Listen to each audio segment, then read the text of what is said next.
अस्सलाम वालेकुम, क्या हाल है आप सबका। उम्मीद करती हूँ कि आप सब ठीक होंगे। मैं भी बिल्कुल ठीक हूँ। Welcome back to the new vlog. आज मैं आपसे अपनी morning to evening routine share करूँगी।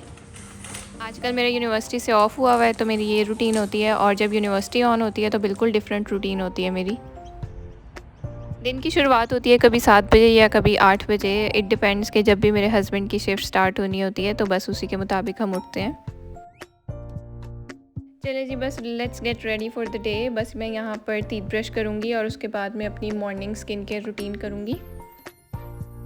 अच्छा, स्किन केयर की जो मेरी हैबिट है अल्हम्दुलिल्लाह वो बहुत अच्छी है। मैं कभी भी इसको मिस नहीं करती, और मैं आप सबको भी यही एडवाइस करूँगी कि आप अपनी स्किन केयर की एक अच्छी सी रूटीन बना लें और उसको कभी भी मिस ना करें if you want to have a good skin. सबसे फर्स्ट स्टेप यही होता है कि आप अपना फेस वॉश कर लें विद एनी जेंटल क्लिनज़र, या फिर जो भी क्लिनज़र आपकी स्किन टाइप को सूट करता है। ये है मेरा छोटा सा स्किन केयर कॉर्नर, जहाँ पे मेरे पास सीरम्स वगैरह क्रीम सारी मेरी रखी हुई हैं। सबसे पहले मैं नियासिनामाइड सीरम लगाऊंगी, और this serum helps a lot with the visibility of pores. Next serum मैं यहाँ पे यूज़ कर रही हूँ ब्यूटी ऑफ जॉनसन का rice plus alpha arbutin. This is kind of vitamin C, but it also gives your face a very good glow. फिर उसके बाद नेक्स्ट स्टेप है जी मॉइस्चराइज़र, और मॉइस्चराइज़र के बाद सनस्क्रीन। अच्छा, अब स्किन केयर हो गई है तो सबसे पहले मैं कर लूँगी लॉन्ड्री, क्योंकि लॉन्ड्री ऑलमोस्ट डेली ही होती है। अच्छा, अगर सबसे पहले आप लॉन्ड्री कर लो ना तो ऐसा होता है कि at the end of the day आपके जो कपड़े हैं वो सूख भी जाते हैं। बस कपड़े ऑटोमेटिक मशीन में धुले, आपने निकाल के डाले, और क्योंकि गर्मी है तो सूख भी जल्दी जाते हैं।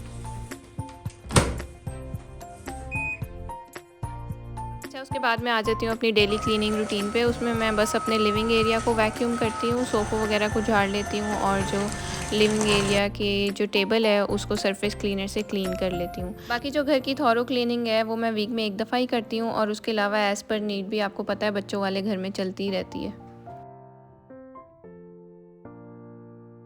अच्छा, क्लीनिंग फिनिश करने के बाद मैं आ गई हूँ अब किचन में, और अब मैं अपना नाश्ता बनाऊँगी। मेरी बेटी अभी तक सोई हुई है और वो तकरीबन उठती है 10-11 बजे के बीच में। उससे पहले मैं अपना नाश्ता कर लेती हूँ उसके उठने से पहले, और फिर जब वो उठती है तो फिर उसके बाद उसको नाश्ता करवाती हूँ। नाश्ते में मैं लूँगी 2 एग बॉयल, जिसमें से एक को मैं टोस्ट पे चीज़ के साथ खाऊँगी, और कुछ वेजिटेबल्स और 1 बॉयल एग। आजकल मैं कोशिश कर रही हूँ कि ज़रा क्लीन डाइट खाऊँ, इसी वजह से मैं कुछ वेजिटेबल्स ज़रूर ऐड करती हूँ नाश्ते के वक्त। वेजिटेबल्स को आप फ्रिज में रखो तो वो थोड़े दिन ही चलती हैं, लेकिन अगर आप ला के फ्रीज़ कर दो ना तो वो काफ़ी अर्सा चलती हैं, यानी कि आपका काफ़ी टाइम निकल जाता है। इसी वजह से मैं वेजिटेबल्स लाकर उनको फ्रीज़ कर देती हूँ। ये ब्रोकली और बीन्स भी मैंने फ्रीज़ करके रखे हुए थे, और अब मैं नाश्ते में इनको खाऊँगी। इसी तरह जो है धनिया और जो स्प्रिंग अनियन और जो मिंट है वो भी मैं ऐसे ही यूज़ करती हूँ कि मिंट की जो क्यूब्स बना के रख लेती हूँ चटनी के, ताकि जब भी यूज़ करनी हो तो इस्तेमाल हो जाए। और धनिए को मैं कट करके और स्प्रिंग अनियन को कट करके फ्रीज़ कर देती हूँ, क्योंकि ये तो ऐसी चीज़ें हैं जो आपको डेली चाहिए होती हैं, लेकिन डेली आप मार्केट जा नहीं सकते लेने। फ्रीज़ करने से एक तो वेजिटेबल्स फ्रेश भी रहती हैं, और आपको जब भी ज़रूरत होती है आपको मिल भी जाती है। और यहाँ देखिए, इतने सुघड़पन के लेक्चर देने के बाद बिल्कुल फूहड़पना मेरा सामने आ गया। मैं इतनी बड़ी नाइफ़ से जो है एग के स्लाइसेस कर रही हूँ, क्योंकि मुझे छोटी नाइफ़ नहीं मिल रही थी तो मैंने बड़ी नाइफ़ से ही कट कर लिए स्लाइसेस। प्लीज़ इसको इग्नोर करिएगा। बस अब मैं नाश्ता करूँगी और टीवी पे कुछ लगा के देखूँगी।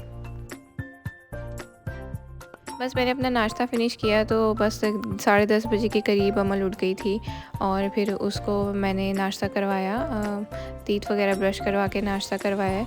और उसको नाश्ता करवाने में मुझे तकरीबन 1 घंटा तो लगता ही है, क्योंकि वो बहुत मुश्किल से खाती है, खाने में बहुत तंग करती है।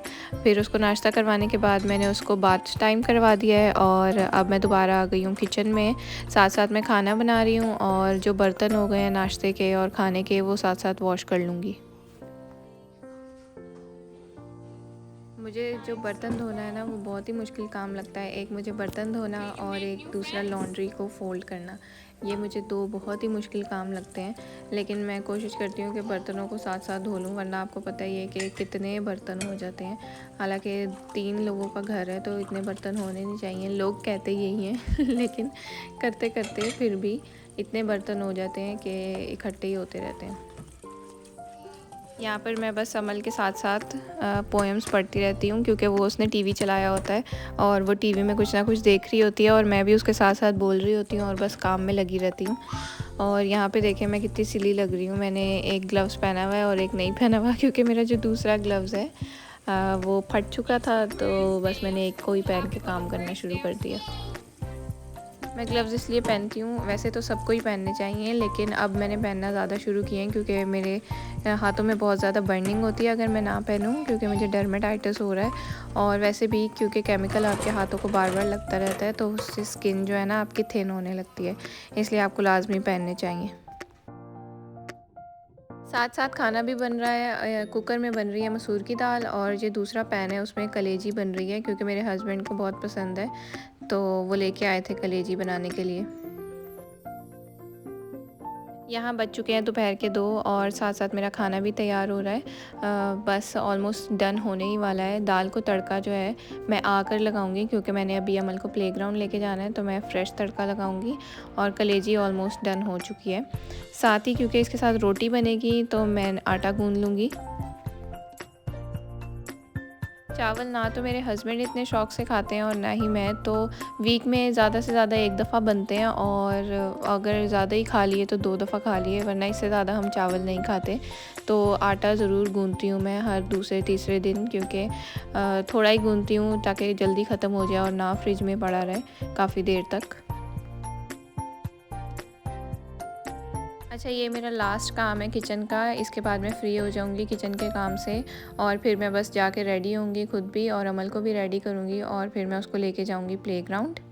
अभी मेरी आजकल छुट्टियां चल रही हैं, तो मैं कोशिश करती हूँ कि उसको डेली बाहर ले जाऊँ।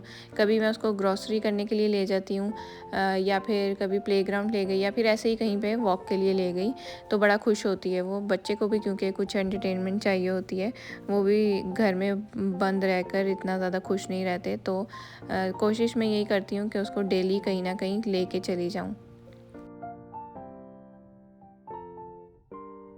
यहाँ पर आप देख रहे होंगे कि मैं बड़े अजीब तरीके से आटा गूंद रही हूँ, और आटा गूंद के मैं साथ ही उसके लिड पर रखती रहती हूँ, जो हार्ड वाला पार्ट होता है, क्योंकि मेरे पास बड़ा वाला जो तसला होता है, आई डोंट नो उसको तसला कहते हैं क्या कहते हैं, वो नहीं है मेरे पास, तो मैं इसी में गूंथती हूँ। तो जैसे जैसे जो आटा सख्त यानी कि होता रहता है, सॉलिड होता रहता है, और उसको मैं उठा कर उसके लिड पर रख देती हूँ, बॉक्स के लिड पर, और फिर जब सारा सॉलिड इकट्ठा हो जाता है, फिर मैं वापस बॉक्स में डालती हूँ और फिर उसको अच्छी तरह नीड कर लेती हूँ। तो मेरे लिए आसान ही होता है, क्योंकि थोड़ा सा ही तो आटा गूंदना होता है, तो इतनी मुश्किल नहीं होती।